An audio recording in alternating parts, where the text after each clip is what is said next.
Vedant's Wellness Center, where food become your medicine. Call 905-944-664.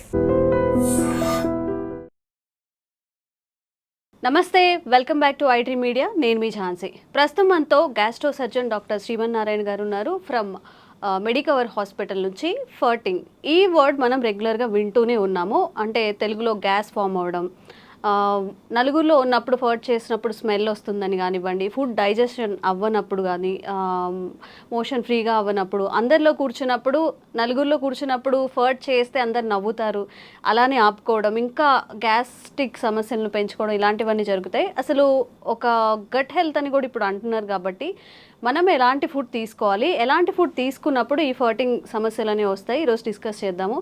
నమస్తే sir. Sir, జనరల్గా ఒక question తీసుకోవడానికి కూడా అంటే ఇబ్బందిగా ఫీల్ అవుతూ ఉంటాము, తెలుగులో కానీ ఇంగ్లీష్లో కానీ. మరి నలుగురిలో ఉన్నప్పుడు ఇట్లా బాంబులు వేస్తున్నారంటారు, కొంతమంది సౌండ్తో చేస్తుంటారు, కొంతమంది సైలెంట్గా పబ్లిక్లో ఉన్నప్పుడు బాధపడుతూ ఉంటారు. ప్రధాన కారణం ఏంటి ఈ గ్యాస్ట్రిక్ ఫామ్ అవ్వడానికి, ఇలా బ్యాడ్ స్మెల్తో ఇట్లా ఫర్ట్ చేయడానికి? యాక్చువల్లీ అండి, మన హ్యూమన్ బీయింగ్స్లో ఉన్న మెయిన్ ప్రాబ్లం ఏంటంటే మనం జనరల్గా చేయాల్సిన దాన్ని కూడా అబ్నార్మల్గా ఫీల్ అవుతాం అనమాట. లైక్ నేను చిన్నప్పుడు ఎలా ఉంటుందంటే, పీరియడ్స్ వచ్చింది అనుకోండి, లేడీస్ అందరూ బయట వేరే చోట హౌస్ నుంచి బయటకు వెళ్ళి పడుకోవడము, దేవుడి గదికి రాకపోవడము, అది జనరల్ ప్రాసెస్. యాక్చువల్గా యూరిన్కి ఎలా వెళ్తాము, మోషన్కి ఎలా వెళ్తాము అనేది, స్వెట్టింగ్కి ఎలా వెళ్తాము, సేమ్ అంతే. పీరియడ్స్ కూడా వెళ్ళటం అనేది కామన్. అట్లాగే ఈ ఫార్టింగ్ ఏంటి అంటే, మీరు సర్జరీ అయిపోయిన తర్వాత, సపోజ్ నేను గ్యాస్ట్రో సర్జన్, సర్జరీ అయిపోయిన తర్వాత నేను పేషెంట్ని అడిగే ఫస్ట్ క్వశ్చనే, బాబు కింద నుంచి గ్యాస్ పోతుందా అంటే. అంత ఇంపార్టెంట్ యాక్చువల్గా. కానీ అదే గ్యాస్ మనం అందరూ పబ్లిక్లో ఉన్నప్పుడు అయితే కింద నుంచి పాస్ చేస్తే, మనం పాస్ చేయడానికి ఇబ్బంది పడతాము, మనం ఏదో పెద్ద తప్పు చేసేసినట్టు ఎదుటిన్న అతను కూడా నవ్వడం మొదలు పెడతారు. ప్రాబ్లం ఏంటంటే, ఎదుటిన్నాడు నవ్వటం మొదలుపెట్టినప్పుడే మనం షైగా ఫీల్ అవుతాం. యాక్చువల్గా that is the general process. మీరు మీరు ముక్కులోంచి గాలి తీసుకుంటున్నారు కదా, ఎక్కడికి పోవాలి? అది కింద నుంచే రావాలి కదా, ఎక్కడికి పోతుంది అది? సేమ్ అదే కాన్సెప్ట్ కదా. సో అంత కామన్ దాన్ని మనం చాలా అబ్నార్మల్గా చేసి, ప్రాబ్లం ఎక్కడ వస్తుంది అంటే, సపోజ్ ఆయన కంప్లీట్గా గ్యాస్ పాస్ చేయలేదు అనుకోండి, ఆ గ్యాస్ మొత్తం లోపల అక్యుములేట్ అయిపోతుంది. అక్యుములేట్ అయిపోయి పెథలాజికల్ బ్యాక్టీరియాస్ రైజ్ అవుతాయి. దాన్నే పాష్ వర్డ్ ఈజ్ గట్ హెల్త్ అనమాట. సో గట్ హెల్త్ ఏంటంటే, సపోజ్ మనం హై ప్రోటీన్ తీసుకుంటున్నాం, high protein high fatty meals తీసుకుంటున్నాం అనుకోండి, అది కంప్లీట్గా మనకి డైజెషన్ అవ్వకుండా మోషన్లోనే వచ్చేస్తుంది అనమాట. సో మోషన్ని మనం ఎక్కువసేపు హోల్డ్ చేస్తే ఏమవుతుందంటే, మనకు లోపల బ్యాక్టీరియాస్ ఉంటాయి. పాలు పెరిగవడానికి కావాల్సిన బ్యాక్టీరియా ఎంత గుడ్ బ్యాక్టీరియా ఉంటుందో, సేమ్ మన బాడీలో కూడా బ్యాక్టీరియా ఉంటుంది. ఆ బ్యాక్టీరియాని మనం డైజెషన్ చేయాలి.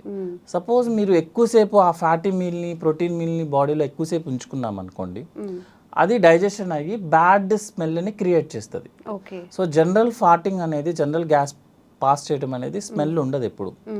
ఎక్కువగా ఇట్లా ఇబ్బంది అయ్యి మనం పాస్ చేయడం కష్టమయ్యి, లేకపోతే బాత్రూమ్స్కి వెళ్లకుండా నెగ్లెక్ట్ చేసి, వర్క్ హడావుల్లో చాలా మంది మార్నింగ్ వెళ్లకుండా, సరే నైట్ టైం హ్యాపీగా రిలాక్స్ అయినప్పుడు వెళ్దాంలే అనుకొని నెగ్లెక్ట్ చేసిన వాళ్ళకి ఏంటంటే ఎక్కువ స్మెల్ వస్తుంది అనమాట. So but both are same. అదేమి డిసీజ్ కాదు, అదేం తప్పేం లేదు. ఇంకొకటి ఏంటంటే, మనం జనరల్గా మంచిగా గ్యాస్ పాస్ చేస్తేనే మనకి గట్ హెల్త్ బాగుంటుంది యాక్చువల్లీ. దానికోసం మనం కొత్తగా ఏం ట్రై చేయాల్సిన అవసరం లేదు. ఇంకొకటి ఏంటంటే, మనము మోషన్ పాస్ చేయాలని ట్రై చేయొచ్చు, కానీ బై మన ఓన్ ప్రకారము మన గ్యాస్ని మనం ఓన్గా పాస్ చేయలేము. గ్యాస్ అనేది పైనుంచి మొత్తం క్లీన్ చేసుకుంటే దానికి ఆటోమేటిక్గా పాస్ అవ్వాలి తప్ప, మనం సపరేట్గా వెళ్ళి బాత్రూంలో కూర్చున్నంత మాత్రం గ్యాస్ పాస్ అవ్వదు. అంటే అంత ఇంపార్టెంట్. గుడ్ ఫుడ్ తీసుకుంటేనే ఇట్లా గ్యాస్ పాస్ చేయడం ఇలాంటివి అవుతాయి. ఎక్కువగా హై వెజిటేబుల్స్ తీసుకున్నప్పుడు, ఫైబర్ ఫుడ్ ఎక్కువ తీసుకుంటున్నప్పుడు గట్ హెల్త్ చాలా బాగుంటుంది. అది బాగున్నప్పుడు ఏంటంటే మనకి గ్యాస్ చాలా ఫ్రీగా పాస్ అవుతుంది. సపోజ్ గ్యాస్ మనకి ఫ్రీగా పాస్ అవ్వలేదు, స్మెల్ వస్తుందంటే అర్థం ఏంటంటే మనం బ్యాడ్ ఫుడ్ తీసుకుంటున్నాం. బ్యాడ్ ఫుడ్ అంటే like fatty food, high fatty food, ఎక్కువ ఆయిల్ యూస్ చేయడము, ఎక్కువ ప్రోటీన్స్ తీసుకోవడం వల్ల మనకు ఫార్టింగ్ స్మెల్ వస్తుంది. But passing of gas is very important. అందరిలో కామన్ గా ఉండాలి అంటారా ఈ ఫార్టింగ్ అనేది? ఫార్టింగ్ అనేది కాదండి, మనకి యాక్చువల్గా ఏంటంటే రోజుకి ఒకసారి మోషన్ పాస్ చేయాలి కదా. ఇప్పుడు మన పెద్దవాళ్ళని ఎవరైనా అడిగామనుకోండి, ఏంటి కొంచెం ఇబ్బందిగా ఉన్నా అంటే, ఈ రోజు మోషన్కి వెళ్ళలేదు బాబు అందుకే ఇబ్బంది ఉన్నది. మోషన్ మనకి యంగ్ పీపుల్ మనం ఒక రోజైనా పాస్ చేయకపోతేనే మనం చాలా అన్ఈజీగా ఉంటుంది. మీరు ఎంత ఫుడ్ తినండి, ఎంత పెద్ద కంపెనీస్లో ఉండండి, అయినా సరే మీకు మార్నింగ్ వెళ్ళలేదు అనుకోండి, యూ ఫీల్ లైక్ అసలు మీరు ఇబ్బంది ఉన్నట్టు అనమాట. అంటే మీరు ఉన్నట్టే ఫీలింగ్ రాదు, ఆకలి వేయదు. మోషనే అంత ఫీలింగ్ ఉంటే గ్యాస్ పాస్ చేయడం అనేది ఇంకా very important actually. So gas కింద నుంచి పాస్ చేయడం అనేది చాలా ఇంపార్టెంట్, దాన్ని అవాయిడ్ చేయాల్సిన అవసరం లేదు. ఇంకోటి ఏంటంటే మనం ఎవరి కోసమో మన యూరిన్ పాస్ చేయడం ఆపేసిన, గ్యాస్ పాస్ చేయడం ఆపేసిన, ఇట్ విల్ బ్లాక్ అయినప్పుడు మన పేగంతా ఉబ్బిపోతుంది లోపల. సో నెక్స్ట్ ఏంటంటే మూమెంట్ అనేది పైనుంచి కిందకు ఉండాలి. మీరు గ్యాస్ కింద నుంచి వస్తుంది, మీరు ఆపేశారు, గ్యాస్ కింద నుంచి పైకి తంతుంది. So moment will be become abnormal అయిపోతుంది అనమాట. సో అది గ్యాస్ట్రిక్ సమస్యలు వస్తాయి దాని వల్ల కూడా. ఫ్యూచర్లో ఏమవుతుంది అంటే మన పెద్ద పేగ అంతా ఉబ్బిపోతూ ఉంటుంది అనమాట గ్యాస్తో, దాని మూమెంట్స్ ఆగిపోతాయి అనమాట. సో గ్యాస్ పాస్ చేయడం అనేది వెరీ నార్మల్, అది పాస్ చేయాలి కూడా యాక్చువల్లీ.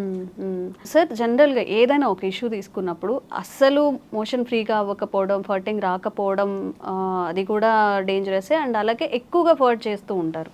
ఇప్పుడు మీరు అన్నట్టు సరే షై లేకుండా పెద్దవాళ్ళు ఉంటారు, ఒక 50+ లేకపోతే 45+ ఉన్నప్పుడు ఎక్కువగా ఫర్ట్ చేస్తున్నా లేకపోతే ఎక్కువగా మోషన్కి వెళ్తున్నా, ఇది కూడా ఏదైనా సిండ్రోమ్ కిందకి మారే అవకాశం ఉంటుంది? జనరల్గా ఎక్కువగా ఫర్టింగ్ చేస్తున్నారు అంటే అర్థం ఏంటంటే వాళ్ళు ఫుడ్ తీసుకునేది అన్డైజెస్టెడ్ ఫుడ్ మెటీరియల్ ఎక్కువ తీసుకున్నట్లు లెక్క.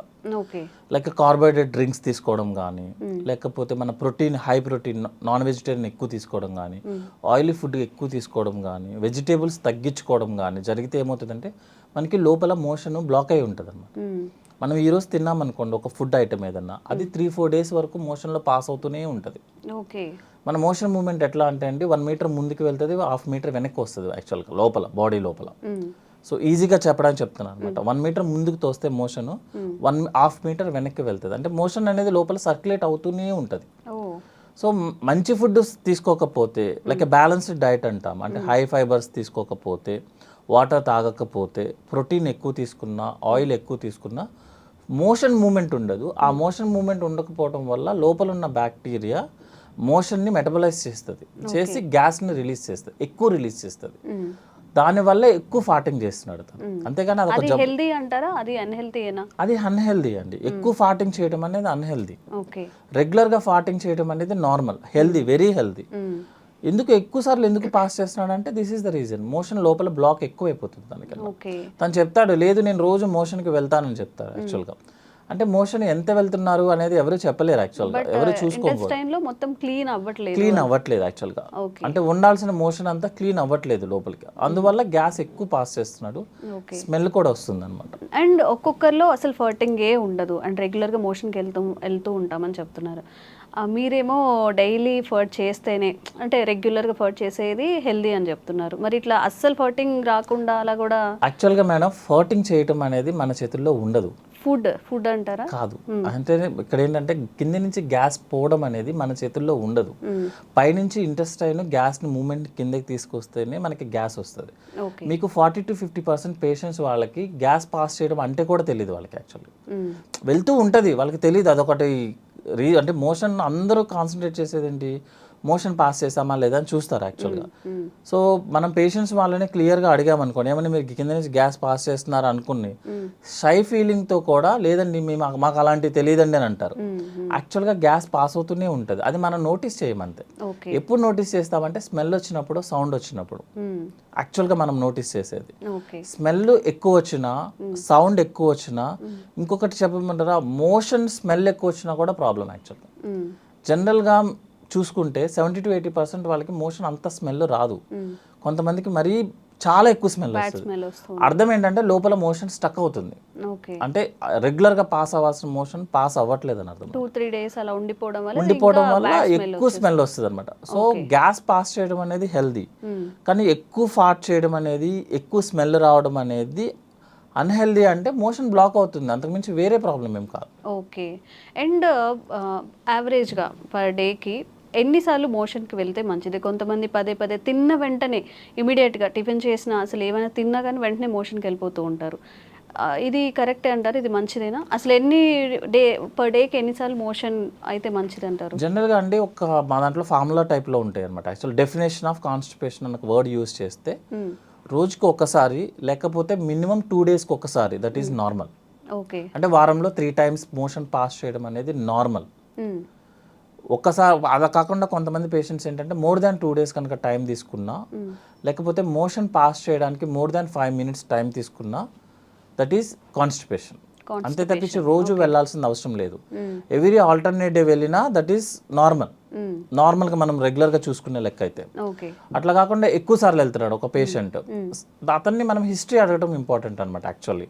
అంటే కొంతమందికి హ్యాబిట్ ఉంటుంది, జస్ట్ వెళ్ళి కూర్చుంటారు, ఏమి ఉండదు అనమాట. పర్సనల్ వర్క్ కోసమో ఫోన్ మాట్లాడుకోవడానికో వెళ్ళేసి కూర్చుంటారు, ఏం చేయరు అన్నట్టు. కొంతమంది డిసీజ్ ప్రాబ్లం ఉన్న వాళ్ళు ఏంటంటే IBS అంటాము, ఇరిటబుల్ బవల్ సిండ్రోమ్. వాళ్ళు ఏం చేస్తారంటే అన్నం ప్లేట్ తినంగానే ప్లేట్ అక్కడ పడేసి పరిగెత్తుతారు. చాలా మందిని చూస్తాం. అదేంటంటే మీకు చిన్నప్పుడు గుర్తుంటే పిల్లలకి పాలు పట్టంగానే మోషన్ పాస్ చేస్తారు, దాన్ని గ్యాస్ట్రోకోలిక్ రిఫ్లెక్స్ అంటారు యాక్చువల్ అనమాట. సో ఆ రిఫ్లెక్స్ మనం స్ట్రెస్లో ఉన్నా, ఎక్కువ వర్క్ టెన్షన్లో ఉన్నా, లేకపోతే సైకాట్రిక్ ప్రాబ్లమ్స్ ఉన్నా, ఎక్కువ వర్క్ స్ట్రెస్ అనమాట యాక్చువల్గా. దిస్ వైట్ కాలర్ ఎంప్లాయీస్ ఉంటారు కదా, కనిపించిన స్ట్రెస్ ఉంటుంది, బయటికి సూటుబూటు ఉంటాము, బట్ మైండ్ అంతా స్ట్రెస్లోనే ఉంటారు, వాళ్ళకి ఎక్కువ వస్తుంది అనమాట. వాళ్ళు ఏంటంటే ఫిజికల్ యాక్టివిటీ తక్కువ, బ్రెయిన్ యాక్టివిటీ ఎక్కువ. సో ఏమవుతుందంటే బ్రెయిన్ యాక్టివ్గా ఉన్నప్పుడు మీరు ఫుడ్ తినగానే అప్లోడ్ చేస్తున్నాము, డౌన్లోడ్ చేయాల్సిందే.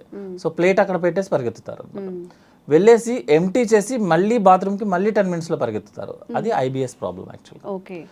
ఇంకోటి ఏంటంటే వాళ్ళకి కోలికి పెయిన్ ఉంటుంది, అంటే స్టమక్లో నొప్పి ఉంటుంది యాక్చువల్గా. ఆ నొప్పి వెళ్ళి ఎంటీ చేస్తేనే ఆ నొప్పి తగ్గుతుంది.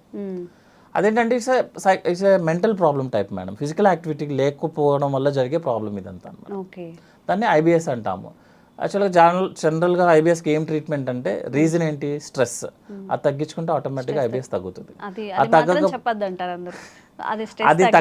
అది తగ్గకపోతే మీరు ఎన్ని మెడిసిన్స్ వాడండి, ఎన్ని కొలనోస్కోపీలు చేయించుకోండి, మీరు ఏమైనా చేయండి, సైకాట్రిస్ట్ దగ్గరికి వెళ్ళి ఎంత ఖర్చు పెట్టండి, మీకు ఆ ప్రాబ్లం తగ్గదు. ఎందుకంటే ప్రాబ్లం వచ్చింది దేనివల్ల, మెంటల్ యాక్టివిటీ, స్ట్రెస్ ఎక్కువ అవడం వల్ల. మీరు అది తగ్గించుకోకపోతే ఈ ప్రాబ్లం తగ్గదు. మీరు చాలా మంది చెప్తారు ఇన్ని కొలనోస్కోపీలు చేసాం సార్ ఏమీ కనిపించలేదంటే, ఏమీ కనిపించదు. దానివల్ల కొన్ని కండిషన్స్ ఉంటాయండి యాక్చువల్గా. టెస్టుల్లో ఏవి కనిపించకపోతేనే దాన్ని ఆ ప్రాబ్లం అంటారు. మీకు టెస్టులన్నీ నార్మల్ వస్తాయి కానీ పేషెంట్కి IBS. అదే IBS అంటే ఏంటంటే టెస్టులన్నీ నార్మల్ వస్తే పేషెంట్ కంప్లైంట్ చెప్తాడు, that is irritable bowel problem. Okay. And ఇప్పుడు మన గట్లో అలా మీరు అన్న 2-3 డేస్ స్టోర్ అవ్వకుండా ఏ రోజుకి ఆ రోజు మోషన్ పాస్ అవ్వాలి అంటే అట్లీస్ట్ ఫుడ్లో కానీ వాటర్లో కానీ ఎలాంటి చేంజెస్ చేసుకుంటే? జనరల్గా 3 to 4 లీటర్స్ వాటర్ తీసుకోవాలండి.